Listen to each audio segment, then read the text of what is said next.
अच्छा, कभी इश्क हुआ? इश्क वो बला है जिसको छुआ इसने वो जला है, दिल से होता है शुरू पर कम वक्त सर पे चढ़ा है। वेद भाई, एक ख्वाहिश करो। किस तरह की ख्वाहिश करना आप तो बड़े शरारती हैं यार। तो मुझे काफी मेहनत करनी पड़ी। 8 साल तो मैं बाजे हारमोनियम का काम करता रहा। डाइट कर रहे हैं? नहीं, डाइट तो नहीं कर रहा। पूरी दुनिया में मैं एक ही शख्स हूँ कव्वाली और क्लासिकल को निभा रहा हूँ। मैं क्या, तेरा दोहा तो सड़ेया, मेरा तिन्ना तो दिल सड़ेया। फिर तो भी चाहत फतेह अली खान पे क्या बात करूं, वो अपनी रोजी रोटी के लिए कुछ कर रहे हैं, लेकिन सवाल ये पैदा होता है क्या वो क्या कर रहे हैं। हाइलाइट्स आपने देखी। आज के सुनो पॉडकास्ट में हमारे साथ हैं उस्ताद जावेद बशीर साहब, जो कि एक लेजेंडरी म्यूजिक आर्टिस्ट हैं। इस पॉडकास्ट में उन्होंने म्यूजिक के ऊपर बहुत सी बातचीत की और उन्होंने अपने उस्तादों का भी बताया, एक शो का कितना चार्ज करते हैं, बचपन में कौन कौन से काम किए, इंडिया में काम करने के बाद किस किस बड़े आर्टिस्ट ने उनको फोन कॉल की, जावेद बशीर दिन में कितने घंटे रियाज करते हैं, फ्यूचर में कौन सा बड़ा प्रोजेक्ट आने वाला है। और जब हमने चाहत फतेह अली खान के बारे में पूछा तो उन्होंने क्या कहा, ये तमाम बातें जानने के लिए इस पॉडकास्ट को एंड तक जरूर देखिएगा। सर, बहुत शुक्रिया आपके वक्त का, आप तशरीफ लाए हमारे स्टूडियोज में। अस्सलाम वालेकुम। वालेकुम अस्सलाम। कैसे हैं आप अब्दुल्ही, आपका क्या हाल है? अल्लाह का शुक्र। आप बताएं, आपके क्या हाल हैं? पहले से मुझे थोड़े स्मार्ट भी नजर आ रहे हैं। जी। क्या डाइट कर रहे हैं? नहीं, डाइट तो नहीं कर रहा। आपको लग रहा है गर्मी बहुत पड़ रही है, लेकिन मैं बहुत शुक्रगुजार हूँ सुनो टीवी का, आपका और सुनो पॉडकास्ट का, जिन्होंने आज मुझे मेरी ज़िंदगी के हवाले से और मेरे म्यूज़िक की और मेरे कला के हवाले से मुझे मदऊ किया है और मुझे सुनाने का और बयान करने का मौका दिया। आज आपसे हम सारी बातें पूछेंगे, आपका बचपन, आपका जो शरारती एक टाइम गुजरा है बचपन का, उसके अलावा आपकी कॉलेज, यूनिवर्सिटी, स्कूल, जो आपने तालीम ली, सारे एक्सपीरियंसेस आज इस पॉडकास्ट में पूछेंगे और लोगों को बताएंगे कि असल जावेद बशीर जो उस्ताद हैं, क्रिएटिव उस्ताद हैं माशाल्लाह, तो वो क्या असल में क्या है। तो सर, सबसे पहले मैं शुरू करता हूँ। इंसान के ना 2 बड़े दिन होते हैं। एक बड़ा दिन होता है जब वो पैदा होता है, और एक दिन वो बड़ा होता है जब उसे ये पता चल जाता है कि वो क्यों पैदा हुआ है। वाह। हैं, तो आप मुझे बताएं कि ये दोनों चीज़ें कब पता चली, ये सीन बताएं कि जब रियलाइज हुआ कि यार मैं इसलिए पैदा हुआ था, इस मकसद के लिए पैदा हुआ था। अरे वाह। अब्दुल्ही, मैं बहुत खुश नसीब इंसान हूँ। मेरे घर में मेरे वालिद साहब उस्ताद बशीर अहमद ख़ान साहब, बेशक, मेरे नाना दादा सके भाई थे, और क्योंकि एक ही घर में उनकी शादियाँ हुई थी, और मेरे दादा का नाम था फ़ज़ल मोहम्मद भज्जू ख़ान और मेरे नाना का नाम था गज़नफ़र अली गच्चू ख़ान। सही। तो जलंधर के साथ 22 किलोमीटर पे हमारा गांव है, इसलिए हम जलंधर नाला घराना मैंने इसको बोलता हूँ। अच्छा। तो हमारी ये चौथी पीढ़ी है। पीढ़ी का मतलब ये है कि जिस तरह मेरे नाना दादा गायक थे, अब इस दुनिया में नहीं है। उसके बाद मेरे वालिद साहब और मेरे ताया उस्ताद मुबारक अली खान, जो मेरे उस्ताद हैं, वो गायक थे। उसके बाद मैं और मेरे साथ और भी मेरे बेटे हैं, मेरा भाई है उस्ताद अकबर अली खान। मैं उसको उस्ताद इसलिए बोलता हूँ कि वो वाकई उस्ताद है। अच्छा। तो मेरा तो छोटा है, तो वो बहुत बड़ा गायक है। फिर उसके साथ साथ सज्जाद अली खान, वो तबला नवाज बहुत अच्छे गुजरे हैं। उसके बाद मेरे चचा उस्ताद मुमताज़ अली खान, वो अमेरिका से मतलब वो तबला बजाते हैं। इसी तरह आगे मेरे बच्चे हैं। इस तरह हम इसी तरह करके हमारी चौथी पीढ़ी इसको बोलते हैं। सही, जिसे नस्ल भी कहा जाए। नस्लें का, हाँ, नस्लें, हाँ। तो इस तरह करते करते हमारी चौथी, इसलिए मैं इसको घराना बोलता हूँ। तो जब मैं पैदा हुआ, मैं 1973 में 75 में 1975 में मैं पैदा हुआ। तो जब मैं 10-12 साल का था तो मेरे वालिद साहब मुझे प्रोग्राम्स पे ले जाते थे, कवाली करते थे मेरे वालिद साहब। वो जाते थे, मुझे बहुत अच्छा लगता था वो मेहनत करना और ये करना वो करना। ठीक है। बस ये है कि मुझे लगता है कि जब मैं हिंदुस्तान गया और पूरी दुनिया में गया, और मुझे बड़े बड़े आर्टिस्टों ने, जिस तरह नाम लिया जाए तो अरिजीत सिंह ने मुझे एक दफ़ा बोला कि सर, जिस तरह आपने गाया है या जिस तरह आप गाते हैं वो गायकी हमें बड़ी पसंद है। क्या बात तो है। इसी तरह और भी काम करने वाले लोग जितना जब मुझे कहते हैं कि भाई आपने बहुत अच्छा काम करते हैं, अब अलग कुछ अंदाज से आपने मेहनत बड़ी की है, तो मैं समझता हूँ पैदा होना तो अल्लाह की मेहरबानी, खुशी का दिन है ही कि अल्लाह ने आपको इस दुनिया में पैदा किया। और मैं कहता हूँ दूसरी खुशी ये है जब आपको पूरी दुनिया से उसकी रिगार्ड मिलता है या रिवार्ड मिलता है। बिल्कुल सही कह रहे हैं। मतलब उस दिन अच्छा कोई एक ऐसी चीज़ या एक कोई ऐसा गाना जिसके बाद लगा हो कि यार मेरा मकसद पूरा हो गया है आज? इसमें अब्दुल्ला ही मकसद पूरा, बहुत से गाने तो आपने गाए माशाल्लाह। बहुत सारे मेरे गाने, अभी भी मेरी एक एल्बम आई है ब्रिटिश के साथ, उसकी वाइफ ने बोला है, कश्मीर की है उसकी वाइफ, स्टीव मैसन उसका नाम है, उसने बोला कि वो एल्बम बना रहा था, कहता है कि ब्रदर्स एंड सिस्टर्स उसकी एल्बम का नाम है, उसमें मैंने 2 गाने गाए हैं, ब्रिटिश है। तो उसकी बीवी ने बोला कि मैं तुम्हें तब आर्टिस्ट कंसीडर करूंगी जब तुम जावेद बशीर के साथ गाओगे। वाह। वैसे तो मेरी क्लासिकल सिंगिंग है, कवाली भी मेरा जॉनर है, लेकिन काफ़ी सारे गाने ऐसे हैं कि जिस तरह एक मैंने फिल्म में गाया था, पिया तू काहे रूठा रे, उसमें सारी ताने थी, वो मेरा जॉनर था। जिस तरह मैं मिकाल हसन बैंड में मैंने काफ़ी ऐसे गाने गाए हैं जिस तरह के वो मेरा ही जॉनर था, जिसमें मैंने रियाजत की थी, मेहनत की थी। तो वो मकसद तो इसका पूरा नहीं होता, मकसद तो यही होता है कि आप गाते रहें, लेकिन दिल की तसल्ली के लिए मैं समझता हूँ कि बड़े बड़े अच्छे गाने मुझे मिले हैं। जिस तरह बाजीराव मस्तानी का मुझे गाना मिला है आज इबादत, तो वो लोगों ने बहुत पसंद किया है। उसका चंचल बोलते हैं 7 मात्रे को। अच्छा। 7 मात्रे that is the difficult tempo है वो। अच्छा। तो वो काफी मतलब इसे क्या कहते हैं? चंचल।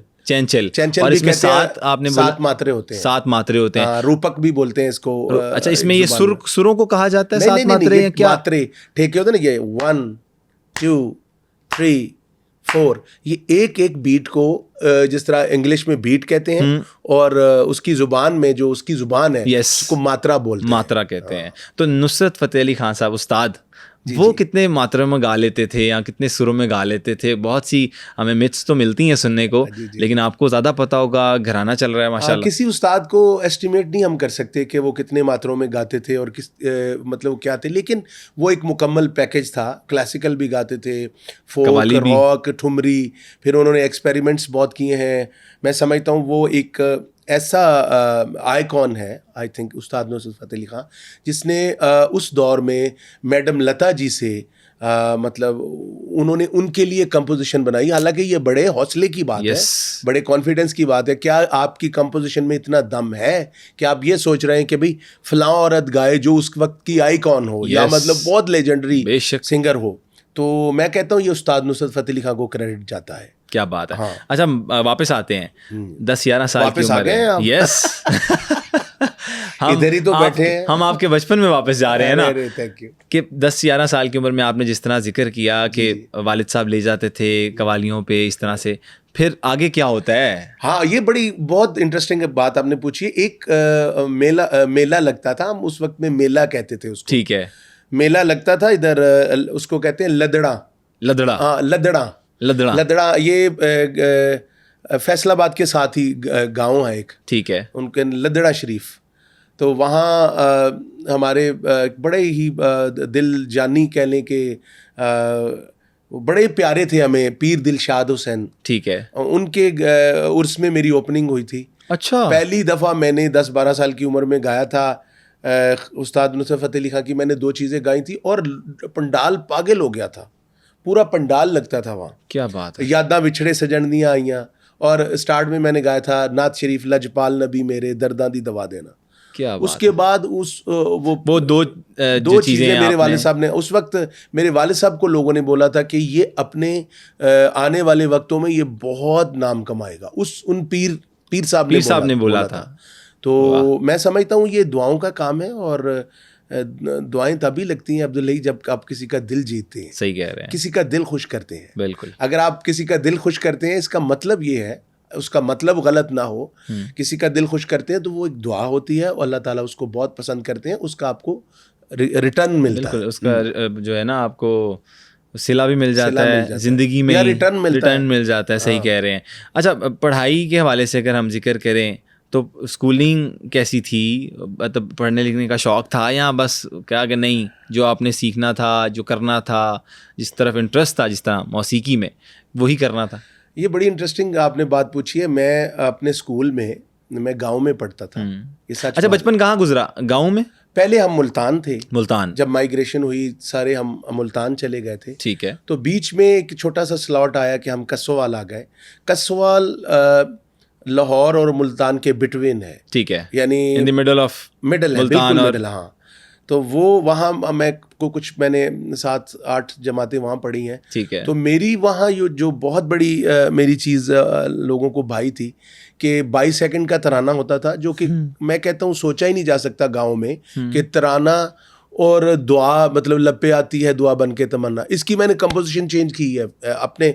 हालांकि टीचर कहते थे यार ये क्या बच्चा आ गया है, ये क्या कर रहा है। हाँ, वो तो मतलब कॉमतें लग जाती हैं भाई, गांव में कंपोजिशन की क्या, उन्हें क्या पता कंपोजिशन क्या। जाती। अब बेशक गांव वाले भी बहुत ज्यादा मैं थोड़ा सा एग्जांपल सुनाता हूँ। उस वक्त लपे आती है दुआ बन के तमन्ना मेरी, जिंदगी शम्मा की सूरत हो खुदाया मेरी, ये था उस वक्त। ये चल रहा था। लेकिन जाहिर है गांव के बच्चे थोड़े म्यूजिक से हट के भी होते हैं, आपको पता है, ऐसे ही है। तो उनको कंपोजिशन से नहीं, वो सीधा लपे आती है दुआ बन के तमन्ना मेरी, जिंदगी शम्मा की सूरत हो। तो उस वक्त मैंने यकीन माने अब्दुल हई, मैंने कंपोजिशन बनाई थी, मैं सुनाता हूँ आपको। जी, वो जरूर। लपे आती है दुआ बन के तमन्ना मेरी, है तो मतलब ये किसी की कंपोजिशन है, लेकिन मैंने वहां इंट्रोड्यूस करवाई। अच्छा, हाँ, ठीक हो गया। तो इसी कंपोजिशन को लोगों ने इतना एंजॉय किया था और एक गांव में नया माहौल बन गया था। और फिर तराना पाक सरजमीन शादबाद, वो 22 सेकंड का तराना होता है, आई थिंक, मैं कहीं गलत ना कह रहा हूँ।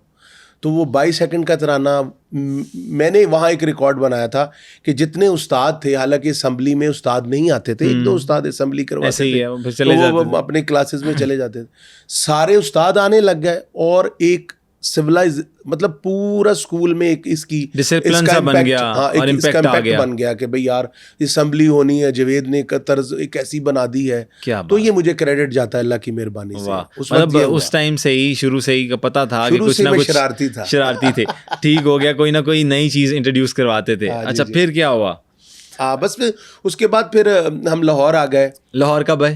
लाहौर हम अभी तो हमें 35-36 साल हो गए लाहौर आए हुए। अच्छा, हाँ, और लाहौर आए, फिर यहाँ काफ़ी स्ट्रगल की मैंने, लोगों से मिला।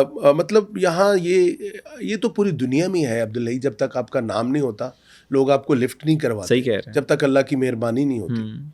तो काफ़ी मैंने फिर यहाँ लाहौर में आके क्या किया? और कितने बहन भाई कितने थे? मेरे बहन भाई, हम 8 बहन भाई हैं। अच्छा, 8 बहन भाई हैं, माशाल्लाह। 4 बहनें और 4 भाई हैं। Very nice. और मैं 3 बहनों से छोटा हूँ। ठीक हो गया। मेरे से 3 भाई छोटे हैं, फिर एक अच्छा, भाई भी इसी मौसीकी में ही हैं? मैंने बताया ना, 4 भाई हैं हम। बताया। एक भाई तो इस दुनिया से चला गया, आमिर बशीर था उसका नाम। मैं हूँ, मेरे से छोटा अकबर बशीर है, से छोटा आसिफ बशीर है। ठीक हो गया, वो साथ साथ ही होते हैं आपके, माशाल्लाह। अच्छा, लाहौर आए तो फिर क्या लाहौरियों ने वेलकम कैसा किया? लाहौरियों ने बहुत अच्छा वेलकम किया। मैं सारी ज़िंदगी शुक्रगुजार रहूँगा लाहौर शरीफ का। यहाँ दाता की नगरी है। हाँ। तो दाता की नगरी, तो मतलब आपको पता है दाता का मतलब कितना बड़ा है। तो फिर अल्लाह का इतना एहसान हुआ कि यहाँ मुझे काफ़ी मेहनत करनी पड़ी। आई थिंक मैं 8 साल तो मैं बाजे हारमोनियम का काम करता रहा। मैंने इस बाजा सुर करना सीखा यहाँ। अच्छा। तो उसके बाद 8 साल। तो उसके बाद बड़ी स्ट्रगल के बाद फिर और क्या क्या किया? और इसके साथ कोई नौकरी शौकरी भी करते थे? नहीं, यही मेरी नौकरी थी, इसी से मैं पैसे कमाता था। अच्छा, इससे पैसे मिलते थे? हाँ, सही। तो वो फिर करके पहला जो मुझे ब्रेक थ्रू मिला था, वो बहुत सच्ची बात है। मैं गया था एक स्टूडियो, SM सादिक साहब को आप जानते हैं। ठीक है। तो मैं इनका भी बहुत शुक्रगुजार हूँ, क्योंकि इनके स्टूडियो में मैं गया था तो मैंने एक एल्बम का इनको बोला था कि मैं एक एल्बम करना चाहता हूँ। तो उस वक्त ये कह लें कि ट्रेंड था या रिवाज था कि आप अपनी खुद ही एल्बम बना के कंपनियों को देते थे, वो रिलीज कर देते थे। ठीक है, वो आगे रिलीज करते थे और सारी चीजें मैं लकी रहा हूँ कि मैंने इनको एक एल्बम रिलीज की, मतलब रिकॉर्ड करवाई। उसके बाद जो छक्कू लहरी हैं, साजिद हुसैन छक्कू, उस्ताद ताफो के, मतलब वो फैमिलीज से हैं, बहुत अच्छे म्यूजिक डायरेक्टर हैं। उसने उसका म्यूजिक बनाया। तो वो फॉर्चुनेटली बाली सागू के हाथ वो एल्बम लग गई, SM सादिक साहब ने उनको दे दी। अच्छा। उसमें फिर 3 गाने, उसने एक गाना फिर ऋषि रिच को दे दिया, एक गाना मेरा बहुत बजा पहला मेरा गाना आया था घर आजा नहीं हो दिल लगदा, वहां से। हाँ, फिर दीवाने नच दे आया, देखो मौला अली दे दीवाने नच दे। आफ्टर दैट फिर मेरा गाना बहुत हिट हुआ, खान साहब का वो रीमिक्स किया था मैंने, नहीं तेरे जया होर दिसदा, नहीं तेरे जया होर दिसदा, अब्दुल अली, उसने तो फिर धूम मचा दी थी।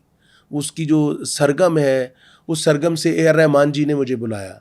अच्छा। मैं बॉम्बे में था, अपना कोई शो करने के लिए गया था, बैसाखी ब्लास्ट। मैं था, सुखविंदर था और मलकीत सिंह थे।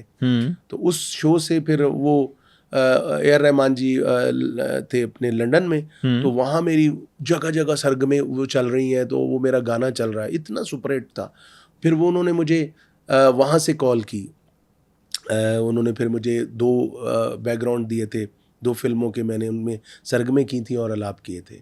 तो वो उससे मेरा ब्रेक थ्रू हुआ, और फिर आगे सिलसिला शुरू हुआ। तो आपको पता है, फिर मिकाल हसन बैंड मैंने किया, वो उसका इतना अच्छा रिस्पांस आया। वो असल में एक क्लास थी, वो ऐसी क्लास जो कि म्यूजिक को सुनने वालों से ज्यादा गाने वाले लोग ज्यादा पसंद करने लगे, उस मतलब स्टाइल को या उस एक नए अंदाज को। संपूर्ण एल्बम जो पहली आई थी, हालांकि उस एल्बम की कहानी भी मैं आपको बताना चाहता हूँ, ये भी कमाल है। वो एल्बम गाई थी उस्ताद रियाज अली खान ने, जो शाम 84 से हैं। अच्छा।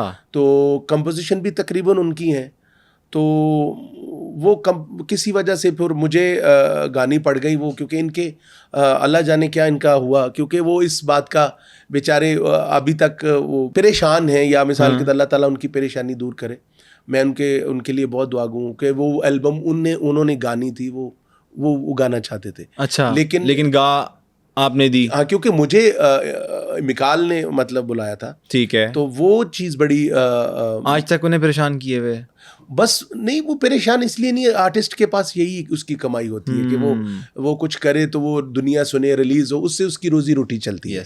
तो मैं भी, मेरी दुआएं भी उनके साथ हैं। लेकिन मैंने इसलिए गाई ये एल्बम क्योंकि ये एक तो मेरा जॉनर था, उस ऊपर से मुझे इन्होंने जो मिकाल ने मुझे बोला था, मैंने उस हिसाब से ईमानदारी से, मतलब मेरी कोई किसी के साथ नाउज़बिल्ला हो ही नहीं सकता कि मैं साफ़ सुथरा रहना चाहता हूँ। मुझे ये बहुत डर है कि मेरा अल्लाह मेरे से राज़ी रहे, और मोहम्मद मुस्तफ़ा की मोहब्बत है जो वो ना हो तो इंसान मुर्दा है, और इंसान जानवरों से भी बदतर है। बेशक, ये मेरा ईमान है। तो वो मेरी ईमानदारी थी कि मुझे जो मिला, मैं भी उस वक्त स्ट्रगलर था, अभी भी स्ट्रगलर हूँ, तो वो मुझे जो मिला तो मैंने वो क्लैरिफाई करके मैंने एल्बम कर दी। तो उसके बाद फिर कोक स्टूडियो मेरा आ गया 2007 में। अच्छा, कोक स्टूडियो की भी कहानी सुनेंगे ना, वो कहाँ से आ गई ऑफर, किसने कॉल की, फिर क्या सिलसिला चला। अच्छा, यहाँ जब तक ये काम सारे चल रहे थे आपके, तब तक आप भारत गए थे कि अभी इधर ही पाकिस्तान में ही काम कर रहे थे? ये भी बड़ी इंटरेस्टिंग बात है कि एक बुल्ला ड्रामा था जो कि शाहिद नदीम साहब और मदिया गौहर, अच्छा, इन्होंने एक बुल्ला ड्रामा बनाया था, जो कि बड़ी चैलेंजिंग बात थी। वो क्योंकि सीन के साथ कवाली करना, क्योंकि अब 2 मिनट का सीन है तो 2 मिनट की कवाली आपने 2 मिनट में करनी है। वो ड्रामा चल रहा होता था ऊपर, सीन टू सीन, और ऐसा ड्रामा मैंने लाइफ में नहीं देखा। वो बाबे बुल्ले शाह की पूरी हिस्ट्री थी। अच्छा। वो बुल्ले शाह का रोल एक बंदा अदा करता था, एक बंदा हजरत शाह अनायत का रोल अदा करता था। वो पूरा एक बाबे बुल्ले शाह का ही ड्रामा था, और उनकी शायरी पे ड्रामा था। सही। और मैं कवालियां करता था, और बैकग्राउंड पे मेरा स्टेज के साथ एक स्टेज लग जाता था साइड पे। ठीक है। और वो वहाँ मैं कवाली करता था। और इन्होंने they did lot of trials के कोई कवाल ऐसा मिले जो इसको पूरा करे, फिल अप करे। हाँ, कि 2 मिनट में ही, 2 मिनट के सीन में 2 मिनट ही, वो बहुत टाइम के हिसाब से। बिल्कुल बिल्कुल। तो वो फिर मुझे इन्होंने कहा, मुझे एक बड़ी लेजेंडरी डांसर है नाहिद सिद्दीकी, जो कि अच्छा, आपको पता है, जी वो जी, बड़ी मातरेबाज है। तो उन्होंने मुझे कॉल की, मैं उनका फ़ैन भी हूँ, पसंद भी करता हूँ, वो बहुत अच्छी इंसान है। ठीक है। तो उन्होंने कहा कि एक ड्रामा है, उसमें आप ही कवाली कर सकते हैं। तो मैं गया, फिर मैंने कवाली, मतलब कि वो ड्रामे की वजह से हम इंडिया जाना शुरू हो गए। अच्छा। इंडिया में इतना मकबूल हो गया, फिर साथ साथ देखें, लकीली ड्रामे के साथ मेरी कवाली भी लोग सुनने लग गए। वाह। इतना मैंने वहाँ फिर काम किया, 2003 से लेके 2008 तक, 9 तक India. I was much busy in India, in Punjab.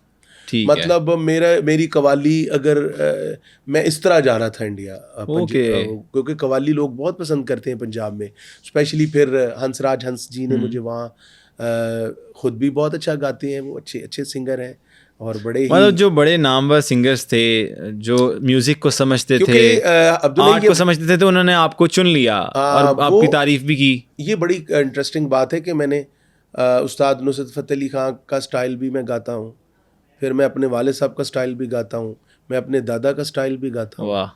फिर मुझे कोई भी ऐसी चैलेंजिंग चीज़ मिल जाए जो कि निभा लेते हैं उसको, मतलब ये गिफ्ट है, हक अदा कर देते हैं। गिफ्टेड पर्सन, माशाल्लाह, गॉड गिफ्टेड है, उसकी रहमत की बात है। क्या बात है। अच्छा, सूफीज़म से भी लगाव होगा जब ये सारा शुरू में आपने जिस तरह जिक्र किया कि बुल्ले शाह कभी कवाली की, फिर बाकी भी मामला सूफीज़म है, क्योंकि मेरे 2 जॉनर हैं, ये बात बताना बड़ा ज़रूरी है इस पॉडकास्ट में कि कवाली और क्लासिकल 2 अलग जॉनर अलग है, बिल्कुल ठीक है ना।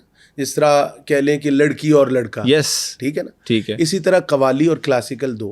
और मैं समझता हूँ, ये मैं बात इसलिए कह रहा हूँ कि मैं अल्लाह की मेहरबानी की बात कर रहा हूँ। तो मेरे ख्याल में पूरी दुनिया में मैं एक ही शख्स हूँ अल्लाह की मेहरबानी से जो मैं कवाली और क्लासिकल को निभा रहा हूँ। क्योंकि क्लासिकल से आप कवाली नहीं कर सकते और कवाली से आप क्लासिकल नहीं गा सकते, क्योंकि उसकी बड़ी ही एक इम्पॉर्टेंट वजह है। क्योंकि जब आप कवाली करते हैं तो आपका आवाज़ इतना वो हार्ड हो जाता है ऊपर गाने से, नोट्स आपके हाई रखने, फिर आप लो नोट्स में उसकी ताने नहीं फिर सकते, उसकी वेरिएशंस नहीं कर सकते, आवाज़ सीधा हो जाता है। ठीक है। तो जब आप क्लासिकल गा लेते हैं, नीचे रियाज कर लेते हैं, ताने बना लेते हैं, तो फिर ऊपर नहीं आवाज़ जाता, वो बड़ा मसला बन जाता है। ठीक है। तो मैं इन चीज़ों को, क्योंकि मेरे दादा ही वॉज कवाल और मेरे नाना ही was classical singer, that's why मैं दोनों चीज़ों को, और मेरे वालिद साहब जो थे वो कवाल थे, उस्ताद बशीर अहमद, और मेरे जो ताया थे, सके ताया, Ustad Mubarak Ali Khan, he was classical singer. क्या बात। तो इस लेगेसी को लेके चलना और हाँ, वो ये मुझे क्रेडिट जाता है और अल्लाह की मेहरबानी के बाद। चले जी, अल्लाह ताला इसी तरह आपको इसी तरह क्रेडिट आप लेते रहें और आगे भी नाम कमाते रहें। अच्छा, मुझे ये बताएं, तो भारत में मुख्तलिफ सेलिब्रिटी से भी मुलाकात हुई? भारत में मैं ये बड़ी कमाल की बात कर रहा हूँ कि भारत की जो ये चीज़ है ना कि आर्टिस्ट को खुद भी सारे बहुत अच्छे आर्टिस्ट हैं। मैं किसी भी सरजमीन के आर्टिस्ट को कभी भी तनकीद नहीं करना चाहता, ठीक है, क्योंकि मेरा एक मानना है, ठीक है, आप अपनी सरजमीन को रिप्रेजेंट करते हैं, आप अपनी सरजमीन की बात करते हैं, लेकिन भारत में स्पेशली खुद भी बहुत अच्छी मौसीकी है और सारे लोग बड़े काबिल हैं, और उनकी जो स्पेशलिटी है वो सबसे बड़ी है कि वो एक सिंगर को जो काम करने वाला हो, जो म्यूज़िक को जानता हो, फिर उसको वो अप्रिशिएट भी बहुत करते हैं। सही, ये चीज़ मैंने पूरी दुनिया में कहीं किसी कंट्री में मैंने नहीं देखी। तो भारत में जिस तरह मुझे पजीराई मिली है, तो मैं तो अपना मुल्क का तो शुक्रगुजार हूँ ही कि यहाँ की मैं पैदा हुआ हूँ, यहाँ मैं बड़ा पला हूँ, मेरे माँ बाप ज़मीन है, बिल्कुल आप, मेरे माँ बाप इधर दफन है। तो मैं भारत का बहुत शुक्रगुजार हूँ कि उन्होंने उस सरजमीन से मुझे बहुत अपॉर्चुनिटीज़ मिली और मुझे इज्जत बहुत मिली और प्यार बहुत मिला। 2003 से 2009 तक अप्रॉक्सीमेटली आपने उधर काम किया? 2003 से नहीं, फिर तो मैं 2016 तक करते रहे, हाँ, 2016 तक। हाँ, लेकिन एक चेंज आया बहुत बड़ा कि 2007-8 के बाद मैं अमेरिका चला गया, 2 साल में उधर रहा हूँ, फिर 10 में मैं फिर भारत जाने लग गया। पहले मैं पंजाब जाता था, ठीक है, फिर मैं जाने लग गया मुंबई, दिल्ली, कलकत्ता। मुंबई प्यारा? मुंबई तो क्या बात है, वहाँ तो उसको सपनों का शहर कहा जाता है। और वाकई है, मैं तो नहीं गया अभी तक। नहीं गए? नहीं, मैं नहीं गया, ना मेरा जाना। चले अभी जाके आके बात करें। नहीं, कुछ बताएं। 2012 में मेरा पहला डेब्यू आया भारत से, इंडिया से, दिल्ली से या बॉलीवुड से कह लें, पिया तू काहे रूठा रे। फिर मुझे वहाँ 16 तक, मतलब मैं ओरे खुदा, फिर तो लाइनें लग गई ना गानों की, ओरे खुदा, और अंग्रेज, मेरा यार, फिर ये तूने क्या किया, फिर आज इबादत, फिर वो एक शरीक फिल्म का गाना बड़ा हिट हुआ था, अभी भी बहुत हिट है वो, मेरे साइयां, मेरे साईं। हाँ, फिर ओरे खुदा, फिर प्रीतम जी के और गाने कई मैंने कई हैं। अभी तो कई गाने पड़े हुए हैं जो सबसे हाईली पेड कौन सा था, इतने गाने गाए? आज इबादत हाई पेड था। हाईली पेड था। हाँ, कितनी रकम ली थी उसकी माशाल्लाह? वहाँ अब्दुल भाई गाने वाले को फिल्मों में इतने पैसे नहीं मिलते, अच्छा। क्योंकि लोग वहाँ ये समझते हैं, अरिजीत सिंह और ये लोग तो सुने, ये सारे लोग बहुत कम पैसे लेते हैं। क्यों? कि उनकी उसकी वजह ये, अब तो अरिजीत बहुत पैसे लेता है। हाँ, मैं वही कह रहा हूँ बहुत ज्यादा। तो... अब जो भी वहाँ के हिट आर्टिस्ट हैं, हिट होने के बाद बहुत पैसा लेते हैं। लेकिन पहले इसी तरह होता है, छोटा मुआवजा देते हैं। तो वो कहते हैं कि भाई आपको प्लेटफॉर्म मिल रहा है, आपका गाना एक वक्त में पूरी दुनिया में सुना जाएगा, आपको प्रमोशन मिल रही है, और इससे आपका इसके वजह से आपका काम भी चल शोज जाएगा, मिलेंगे, शोज मिलेंगे इंटरनेशनली। वो उनकी थिंकिंग है। अच्छा, वो बड़ा एक्सपोजर उनका है कि वो इस तरह से काम करवा लेते हैं। बिल्कुल, नहीं इसी तरह होता है, होता भी इस तरह ही है। और ऑब्वियसली कि आपको एक इंटरनेशनली रिप्रेजेंट करते हैं, बिल्कुल, तो फिर आपको काम भी मिलता है। बिल्कुल। अच्छा, फिर कोक स्टूडियो की क्या कहानी थी, किसकी कॉल आई? कोक स्टूडियो की कहानी बड़ी सिंपल है, क्योंकि पहला जो कोक स्टूडियो मैंने किया था, रोहेल भाई की मुझे कॉल आई थी। रोहेल भाई हमारे मुल्क के बहुत ही लेजेंडरी म्यूजिक डायरेक्टर भी हैं, कंपोजर भी हैं, और बहुत अच्छे क्रिएटर हैं। तो उन्होंने मुझे कोक स्टूडियो सीजन 2 में कॉल की थी कि मैं 2-3 गाने करना चाहता हूँ, और काफ़ी हमारी बात चलती रही, ये गाना कर लेते हैं, ये गाना कर लेते हैं। कभी वो कहते थे कि ये नहीं सही, मैं कहता था, वो कोई आइडिया भेजते थे तो आई सेड कि ये सही नहीं।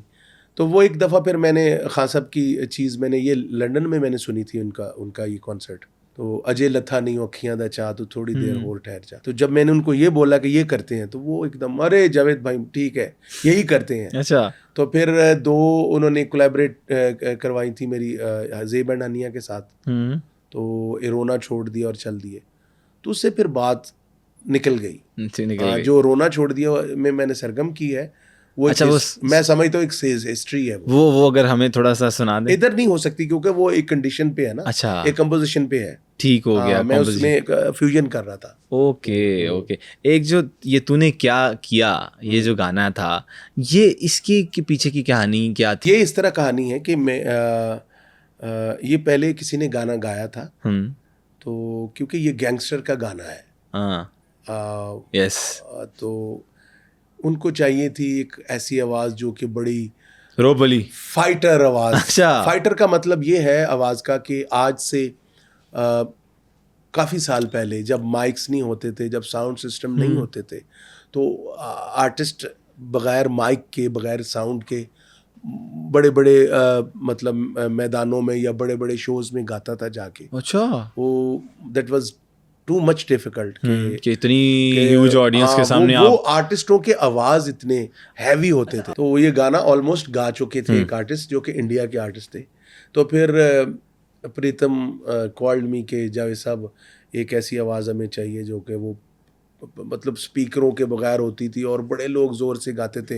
ये असल में ये गैंगस्टर का गाना है। एक गैंगस्टर गाता है लड़की के लिए कि क्यों तूने मेरी फुर्सत की, क्यों दिल में इतनी, देखे ना क्यों। हाँ, ये भी एक है ना? क्यों किया तूने ये? हाँ, मतलब ये भी एक कैसा सवाल कैफियत है। हाँ, ये तूने मतलब तोड़ दिया मुझे। हाँ, क्यों तूने मेरी फुर्सत की, क्यों दिल में इतनी हरकत की, इश्क में इतनी बरकत की, ये तूने क्या किया। हाँ। और देखें, इश्क की साजिशें, इश्क की बाजियां। हाँ। अब ये भी फाइटर लफ्ज है। हाँ, है ना? इश्क की साजिशें बाजियां, वही गैंगस्टर। हाँ, हारा मैं खेल कर 2 दिलों का जुआ। हाँ, 2 दिलों का जुआ। तो फिर मुझे वो कहने लगे उनके, हाँ फिर देखें ये। अच्छा, ये लिखा किसने था? ये मिलन है वहाँ के रजत अरोरा। अच्छा, रजत अरोरा साहब है। तो ये इंटरेस्टिंग बात मैं बता रहा हूँ, इसके डायरेक्टर भी कॉन्फ्रेंस कॉल में मेरे साथ आए थे। वो कहते हैं जावेद साहब, तो आई वॉज इन मैं मुल्तान में था शो करने के लिए, और मैं जब वापस आ रहा था तो मुझे कॉल आई कि आज शाम को ही भेजना है जी। मैंने कहा जी मैं मुल्तान हूँ, मैं रात को ट्रैवल कर रहा हूँ। ये बात है 2013 की? 2000 बिल्कुल, क्योंकि ये गाना मेरे ख्याल 2013 में आ गया था, मार्च अप्रैल में। तो ये 2013 के 2012 की बात हो गया। 12-13 की, ठीक है। 12 के एंड की, मतलब नवंबर दिसंबर की, ठीक है, मतलब ख्याल है मेरा। तो मैं जब ट्रैवल कर रहा था तो वो कहने लगे कि जी आज शाम को ही चाहिए क्योंकि ये तो फिल्म में लग गया है, तो हमें तो वो आवाज़ की वजह से हमने आवाज़ आपकी वो आवाज़ के लिए हम वो गैंगस्टर की आवाज़ हमें चाहिए, वो भारी आवाज़ चाहिए और एक वो जो मतलब जिस तरह खड़के धड़के वाली आवाज़ है, तो वो हमने करनी है। खनक हो जिसमें। हाँ, मैं शाम को आया तो प्रीतम भाई कहने अभी स्टूडियो जावेद भाई पहुंचो प्लीज, सुबह ये गाना लगना है, ये वो। मैंने कहा यार इतनी किस तरह होगा, तो और फिर उसके रात पूरे को सुर मैंने ताल मिलाना और वो पूरा प्रैक्टिस करना है फिर काम। रात को मैंने ये गाना रिकॉर्ड करके जब भेजा है तो सुबह उनकी फिर कॉल आई कि जावेद भाई आपने तो हद कर दी है, ये वही चीज़ आपने की जो हम चाहते थे। क्या बात है। तो वो इस तरह ये एप्रिसिएशन बंदे का अब आप दिल देख जीत लें कि लेती है। 9 साल हो गए, 10 साल हो गए इस गाने को रिलीज हुए। Yes. आज ये मेरे 4-5 गाने, मैं कहता हूँ अल्लाह की मेहरबानी से मैं वाद आर्टिस्ट हूँ जिसकी इतनी रील्स बन रही हैं गानों की। मतलब ये तूने क्या किया देखें कितनी रील्स बन रही हैं, बहुत स्टोरीज पे आ रहा है। और आज इबादत बहुत वायरल है, और अंग्रेज जो श्रेया जी के मैंने साथ गाया वो तो बहुत ही सुपर हिट है। क्या बात है। फिर अब मेरा यार भी हिट हो गया है, मेरा यार, हाँ मेरा यार है रब वर्गा, वो भी सुपर हिट हो गया है। अब देख मतलब ये मैं समझता हूँ किसी की दुआ की बात है। मेरी वालदा ने मुझे बड़ी दुआएं दी, मेरे वालिद साहब से मैंने बड़ी दुआएं ली, मैंने अपने भाइयों से अपनी बहनों से बड़ी दुआएं ली, और जितने भी मेरे मिलने वाले हैं मैं कोशिश करता हूँ उनसे मैं दुआ लूँ। कई लोग कहते हैं कि इसके रियाज जिस तरह आप करते हैं, कितना कितना टाइम रियाज करते थे, प्रैक्टिस करते थे? जब शुरू में, अब तो टाइम नहीं मिलता, उस वक्त 6 घंटे 5 घंटे 7 डेली घंटे के? रियाज। हाँ, और गले को सही रखने के लिए क्या क्या इस्तेमाल करते थे? वो जो कहते हैं ना कि कावा पीते हैं, कई लोग कहते हैं जी मैं गुड़ रख लेता था, कई लोग कहते हैं कि मैं वो समझ रहे हैं। मतलब इस तरह की चीज़ें, शहद का इस्तेमाल करना, फिर गर्म पानी पीना, आइसक्रीम वगैरह नहीं खानी, ठंडी बोतल नहीं पी दिल सकते करता आप। था तो फिर क्या करते थे? चावल नहीं, वो आदत हो जाती है इंसान को। अच्छा, चावल, चावल भी नहीं खाते थे? चावल भी बहुत नुकसान पहुंचाते हैं गले को? हाँ, तो इस तरह की चीज़ें जो ठंडी हैं, वो जो आवाज़ को वो आपका वो लंग्स को बंद कर देती हैं, या वो आवाज़ क्लियर नहीं निकलती, वो मतलब फिर वो इन चीज़ों से परहेज करनी पड़ती है। तो कहते थे गले खराब हो जाए ना तो थोड़ा विस्की का भी एक सिप लगा लेते थे, वो उससे भी गला ठीक हो जाता है, कई लोग कहते हैं। ये नहीं ऐसा है? मैं इस बात को नहीं मानता, मैं नहीं इस बात को मानता। खराब करती है गले? मतलब जो गलत चीज़ है वो गलत ही, उसका रिजल्ट क्या आएगा। जावेद भाई एक ख्वाहिश करो। किस तरह की ख्वाहिश करें? जायज़ चले जायज़ कर ले। वो आज इबादत यार की कुछ लाइनें ही सुना दें अगर मूड है तो। नहीं, इस गाने के लिए मेरा मूड होना चाहिए, और है भी है, क्योंकि ये गाना राग यमन में है। क्योंकि राग यमन को इन्होंने थोड़ा मिक्स किया है एक जगह पे, मेरे मौला जहाँ आता है ना, तो बाकी ये जो ग्राउंड है पूरा वो यमन पे है। ठीक है, तो मैं थोड़ा से 2 लाइनें सुना देता हूं। जरूर।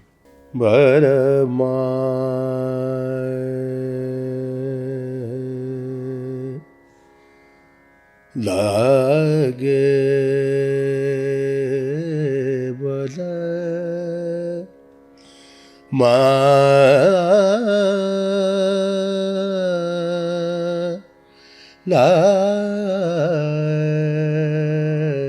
लागे बला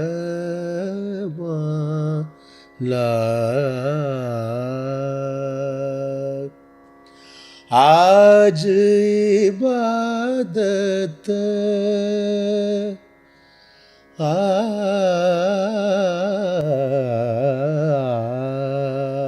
खूबसूरत। आज इबादत रूबरू हो गए, जो मांगी थी उस दुआ से गुफ्तगू गए। मेरे मौला, मेरे मौला, मेरे मौला, मेरे मौला, तेरा शुक्रिया।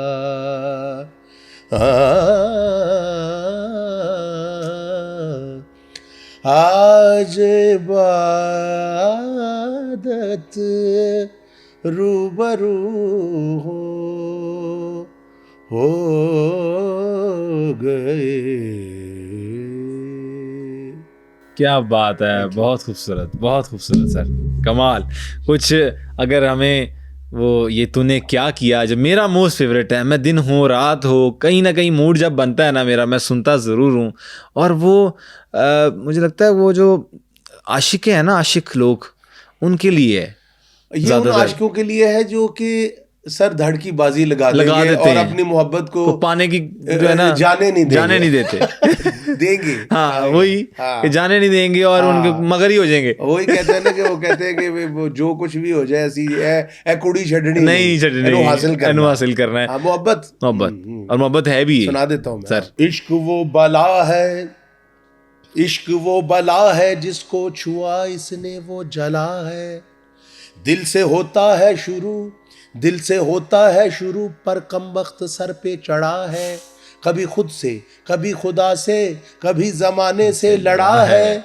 इतना हुआ बदनाम फिर भी हर ज़बां पे अड़ा है। इश्क की साजिशें, इश्क की हाँ बाजियां, क्यों तूने मेरी फुर्सत की, क्यों दिल में इतनी हरकत की, इश्क में इतनी बरकत की, ये तूने क्या किया। फिरूं अब मारा मारा मैं, चांद से बिछड़ा तारा मैं, दिल से इतना क्यों हारा मैं, ये तूने क्या किया। सारी दुनिया से जीत के मैं आया हूँ इधर, तेरे आगे ही मैं हारा किया। तूने क्या असर, मैं दिल का राज कहता हूँ कि जब जब सांसें लेता हूँ तेरा ही नाम लेता हूँ, ये तूने क्या किया। सारी दुनिया से जीत के मैं आया हूँ इधर, तेरे आगे ही मैं हारा किया। तूने क्या असर, मैं दिल का राज कहता हूँ कि जब जब सांसें लेता हूँ तेरा ही नाम लेता हूँ, ये तूने क्या किया। क्या बात है सर, क्या बात है, खूबसूरत खूबसूरत, कमाल। अच्छा, वो लाइव परफॉर्मेंस भी थी आपकी एक बाहर कहीं? जी अमेरिका में थी। अमेरिका में थी। जी। सर वो क्या इवेंट क्या था, और वहाँ पर क्या फिर लोगों के रिव्यूज थे इस गाने के बाद? एक्चुअली वो एक टीवी है जिसका मैं मतलब वो फंड रेजिंग का शो था। अच्छा। तो वो उन्होंने मुझे बुलाया था, अफगानिस्तान से कुछ बच्चे थे जिनकी हेल्प करनी थी। तो वो बस वो उस यानी उस ट्यूटी टीवी के बाद ये गाना और भी बहुत हिट हुआ, मतलब काफ़ी मिलियंस में व्यूज़ इसके गए हैं और काफ़ी जगहों पे बहुत, अब तो लोग मतलब कह लें कि दीवाने हैं इस गाने के पूरी दुनिया में। नहीं सर, हम आपके सामने बैठे हैं माशाल्लाह से। एक आप भी हैं उस ऐसे दीवाने हैं जो आप मेरे सामने भी बिल्कुल। हाँ। और हम भी ऐसे ही थे कि हमने कहा हम भी इश्क को कहीं नहीं जाने देंगे। अच्छा, कभी इश्क हुआ? ये तो पूछने वाली बात नहीं, क्योंकि इश्क के बगैर तो इंसान जी नहीं सकता। मिला? नहीं मिल सका। नहीं मिला। उसमें फ़ायदा भी बड़ा हुआ। क्यों? क्योंकि कुछ चीज़ें अल्लाह ने आपसे कुछ अलग करवानी होती हैं। तो मुझे फिर उसमें ये बड़ा मौका मिल गया कि मैं रियाजत पे मेरा ध्यान चला गया, अपने काम को ठीक करता रहा। अच्छा। अपनी ये मुझे उससे इश्क हो गया कि मैंने अपने वालिद साहब का नाम रोशन करना है, अपनी वालदा की खिदमत करनी है। इश्क हुआ किस तरह? इश्क इस सोच के नहीं होता या इस तरह नहीं होता। नहीं मतलब एक होता है ना कि मोहब्बत, पता चल जाता है कि यार अब मोहब्बत हो गई है। नहीं, ये सडन होती है। कोई ऐसा चेहरा या कोई ऐसी चीज सामने आ गई जिसको आपका अंदर मान गया कि यार यही है बस, यही वो सूरत है जिसको मैं ढूंढ रहा था। यस। तो वो इस तरह होता है। ये नहीं होता कि आप सोच रहे हैं या स्केच बना रहे हैं, नहीं, या ऑब्वियसली आप तस्वीरें देख रहे हैं कि मैंने इस तरह नहीं होता। घर बात की कोशिश, घर बताया कुछ? नहीं, ऐसा नहीं हुआ। उससे पहले मेरी शादी हो गई थी। अच्छा, उससे पहले शादी? हाँ बिल्कुल, अरेंज मैरिज थी मेरी।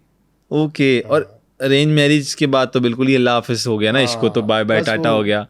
फिर यही हुआ ना, मुझे उसका फ़ायदा बड़ा हुआ। लेकिन जब वो कहते हैं ना इश्क की एक इंतहा होती है, जब बंदा उसमें मुब्तला हो जाए ना तो वो बेगाना सा हो जाता है, हाँ, अकेला हो जाता है। अकेला हो जाता है, फिर उसको कोई चीज़ अच्छी नहीं लगती जो मर्जी सामने आ हाँ, रही हो। वो देखिए अकेला का लफ्ज़ बड़ा कमाल है, मैंने इसलिए अकेला बोला। वो अकेला इस तरह हो जाता है कि वो उसके साथ ही वो जब तक खुशी महसूस नहीं होती। नहीं जब तक उसका साथ ना हो, वो अपने आप को अकेला समझता हाँ, है, हाँ, हर हाँ। बंदे से बेगाना हाँ, समझता बिल्कुल है। बिल्कुल ये बिल्कुल। उसकी डेफिनेशन है। तो आज भी कोई याद तो नहीं आती? नहीं नहीं, आज तो अल्हम्दुलिल्लाह मेरे बच्चे जवान हो गए हैं, मेरी बेटियां हैं, तो मेरी वाइफ बहुत अच्छी है।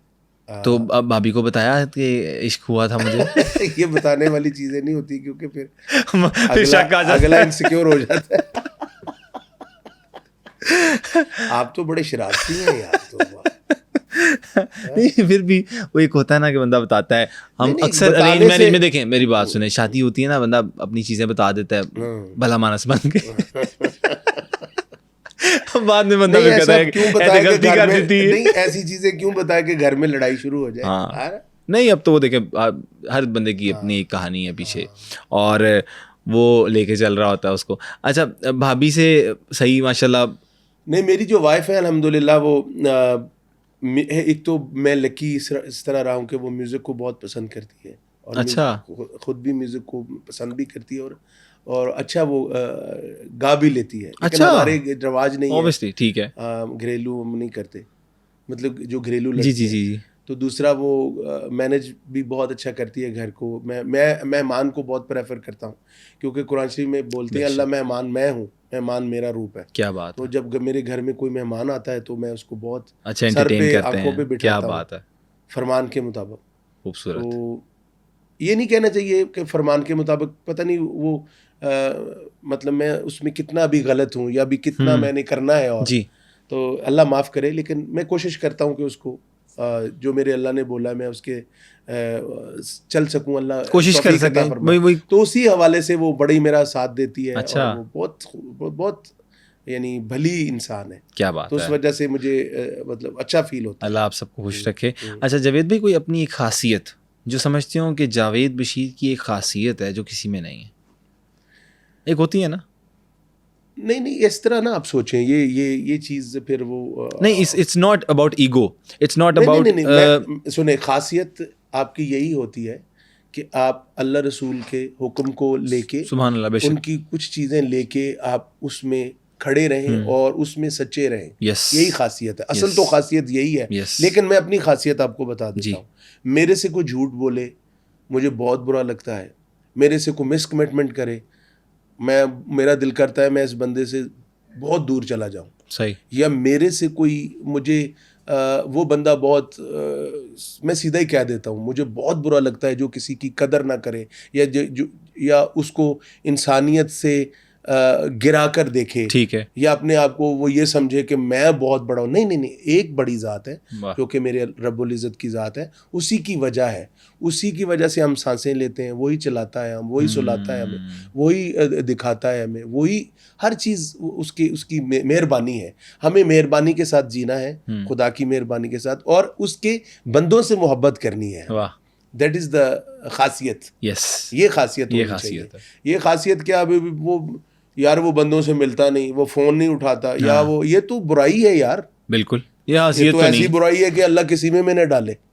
ये आज जी जावेद भाई, ये ठहराओ, मतलब इस लेवल पे भी आके, और एक वो क्या कहते हैं इत्तेदाल, ये कैसे सारी चीज़ें सीखी, और ये इनबिल्ट थी या खुद से? एक्चुअली मेरे दादा उस्ताद फजल मोहम्मद खान, ये उन्होंने कुछ बताई भी थी नहीं चीज़ें? बताई नहीं। देखें, ये बताने से कभी नहीं आएंगी।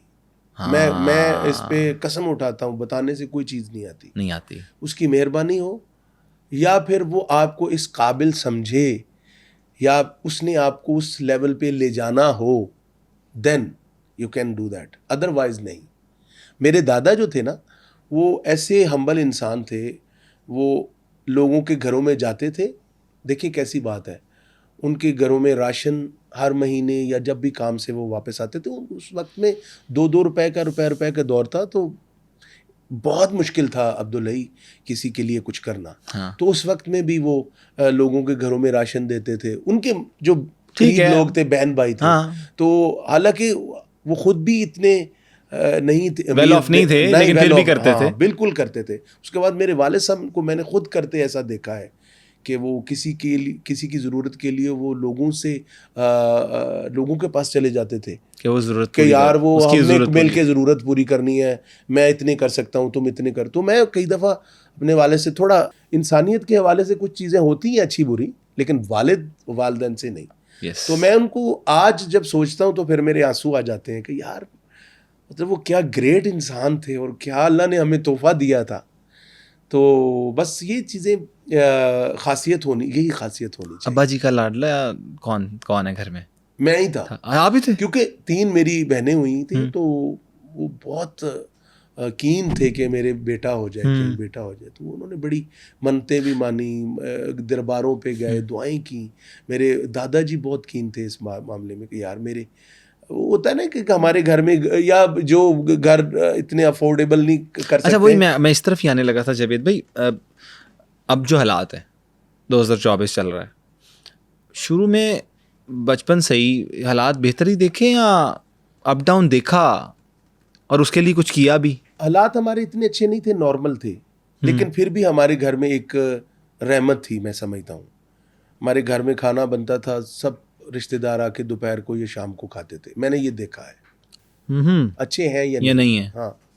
तो अब तो अल्हम्दुलिल्लाह इतना करम हो गया है कि तो उसकी मेहरबानी है बस। वाह, उसका कितना शुक्रिया अदा करें।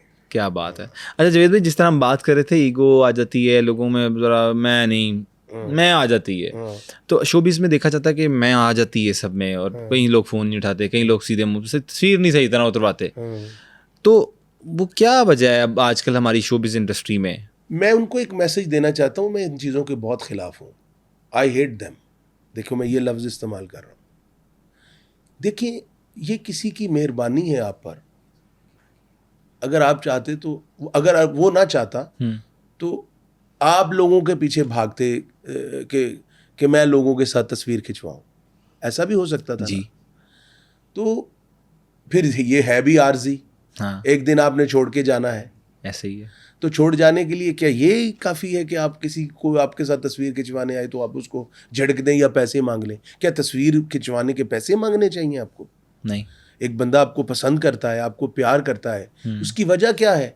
उसकी मेहरबानी है, और तो कोई वजह नहीं है। उसने ही उसके दिल में डाला है ना मोहब्बत और प्यार। ये तो कंफर्म है ना। हाँ। लेकिन आप, अल्लाह ताला ने आपको इस काबिल कर दिया कि लोग आपको पीपल पसंद वांट्स करते हैं, कि मैं इनके साथ मेरी तस्वीर होनी चाहिए। तो ये तो ऊपर वाले का भी शुक्रिया अदा करना चाहिए और उस बंदे का भी करना चाहिए। नहीं तो आप हु आर यू, आप कौन है यार? और इस जमीन पे फिर आपने चले जाना है। Yes. जाने के लिए ये चीजें करनी चाहिए जो आर्जी हैं।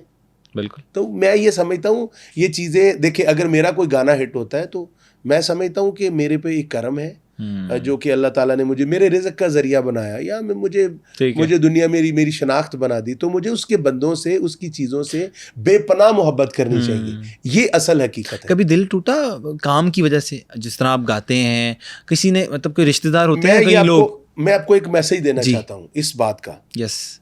दिल टूटने का मतलब ये है कि आप अपने अल्लाह को भूल चुके हैं या भूल गए हैं।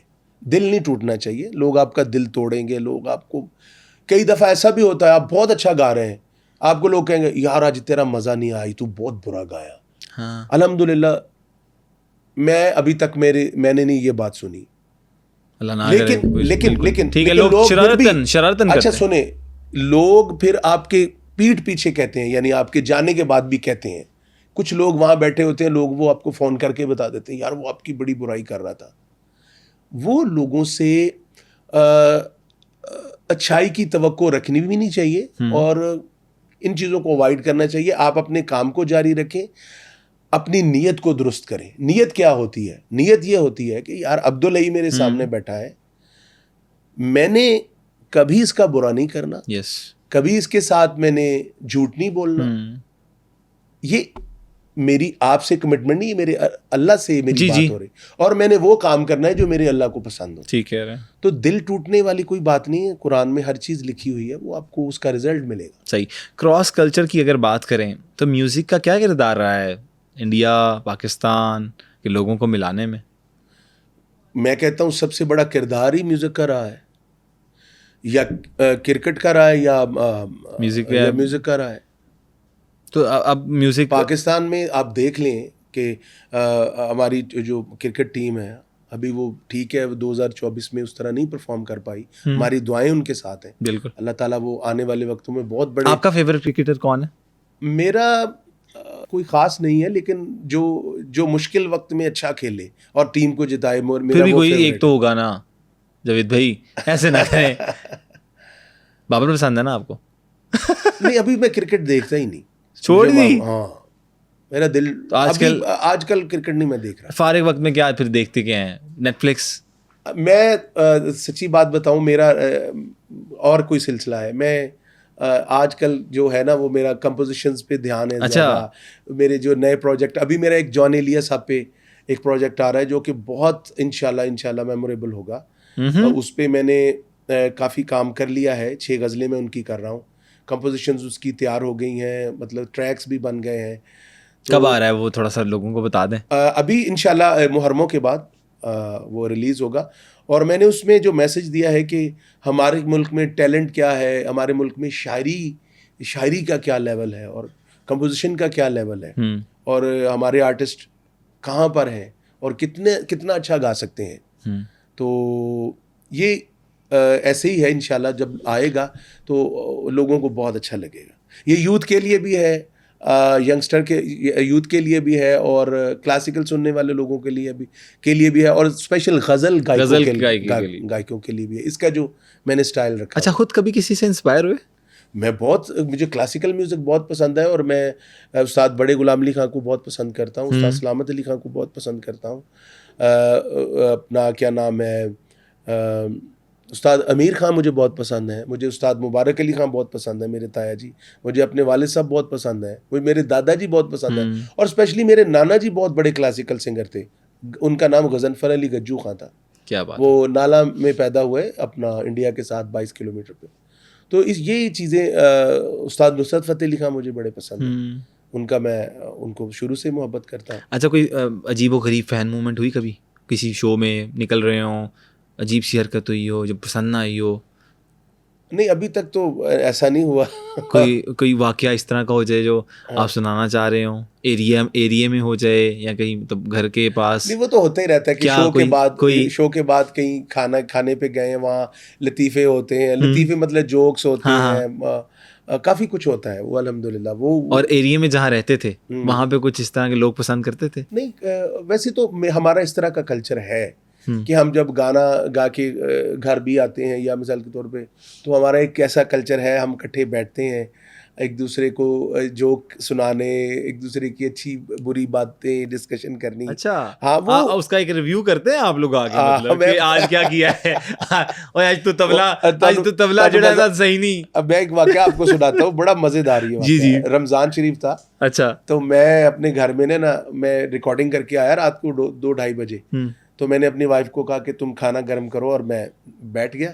मैंने स्विच ऑन किया तो टेलीविजन पे ना कोई कवाल गा रहा था। अच्छा। तो वो उसमें गा रहा था, ना मैं शिया ना मैं सुन्नी, ऐसा मेरा दो हाथों दिल सड़िया हूँ। अच्छा। यहाँ वो ना रूदारी करने लग गया। रूदारी कहते हैं म्यूजिक में कि उसकी वो जगह, मतलब उसको वो बढ़ाने लग गया। अच्छा। यानी इस पे ना वो रागदारी करने लग गया। हाँ। तो वो अब इतना बेसुरा होना शुरू हो गया। तो मैं आगे से बैठा, मैंने कहा यार ये क्या की कर रहे हैं यार। हाँ। थोड़ी पंजाबी च ना। हाँ। कहता मेरा दो हाथों दिल सड़िया हूँ। मैं क्या तेरा दोहा तो सड़िया, मेरा तिन्ना तो दिल सड़िया फिर तो भी। क्या बात है। इस तरह की चीजें चलती रहती है, शुगल मिला लगाए रखो, लगता रहता है। अच्छा, इसी तरह आपने जिस तरह बात की कि बेसुरा हो गया, और इस तरह से म्यूजिक को अब लोग जो है ना सही तरह परफॉर्म नहीं कर पा रहे। म्यूजिक की एक अपनी एक वैल्यू होती है, उसकी एक इम्पोर्टेंस होती है। तो उस्ताद एक और आए हुए हैं मार्केट में, चाहत फ़तेह अली खान साहब। जी जी, कैसे लगते हैं आपको? मिस्टर है ही। मैं चाहत फ़तेह अली खान पे क्या बात करूं, मेरा उनके बारे में बहुत सारी गुड विशेस हैं, लेकिन अल्लाह ताला उनको कामयाब। एक मुझे चीज़ उनकी बहुत अच्छी लगती है, वो क्या है? क्या? वो अपनी रोजी रोटी के लिए कुछ कर रहे हैं, लेकिन सवाल ये पैदा होता है, क्या वो क्या कर रहे हैं? वो अपनी रोजी रोटी के लिए कुछ कर रहे हैं, लेकिन सवाल ये पैदा होता है, क्या वो क्या कर रहे हैं? नहीं नहीं, सुने, ये बड़ी मज़ेदार बात है जी। ये अब उनको जानने की ज़रूरत है, और अल्लाह ताला उनको बहुत नवाजे, अल्लाह ताला वो पूरी दुनिया में छा जाए कि 28 मिलियन व्यूज। एक तो उनको मुझे लगता है, देखिए अब सारे उन पे बात कर रहे हैं, मैं नहीं करना चाहता था, लेकिन मैं इसलिए बात करूंगा, मैं उनको सही रास्ता बताना चाहता हूँ। ठीक है। वो या तो गाएं अगर उनको आता है।